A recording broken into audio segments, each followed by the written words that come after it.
Kuna watu wali approach familia.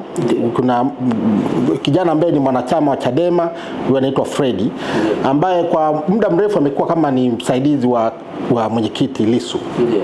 Sasa Lissu alivyowekwa ndani, kwa hiyo Freddy amekuwa akishirikiana na familia kwa kweli kwa mambo mengi. Na sasa hili swala alileta kwa wanafamilia, akisema kwamba tunapoenda mwaka mpya, Krismasi, wanachama na wapenzi watu wafuasi wa Tundu Lissu wanataka kumchangia kidogo, ili hata kuwe na kitu fulani kwa mwaka mpya na Christmas.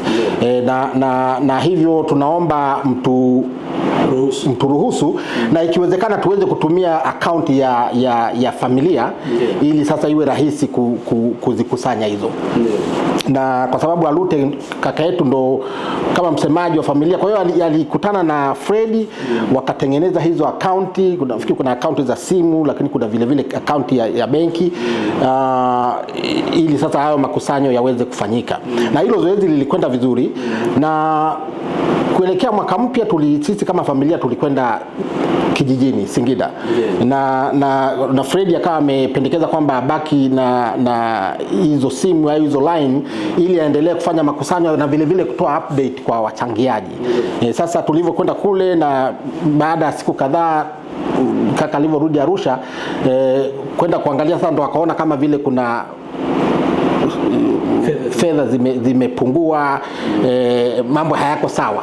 Lakini ninachotaka kusisitiza hapa ni kwamba hilo zoezi ni zoezi lililofanywa na familia, halikuletwa na uongozi wa chama, ingawa Freddy ni mwanachama wa Chadema, lakini kama nilivyosema amekuwa kama mwanafamilia, msaidizi binafsi wa Lissu.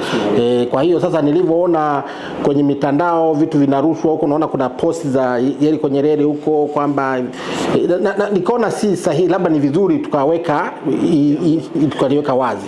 Kwa maana unataka kusema kwamba jambo hili limefanyika bila uongozi wa chama, bila Chama cha Demokrasia na Maendeleo Chadema kama chama cha siasa kuhusishwa nalo, ni jambo la familia na chama chenyewe hakihusiki kwa namna yote na michango ambayo ilikuwa inakusanywa.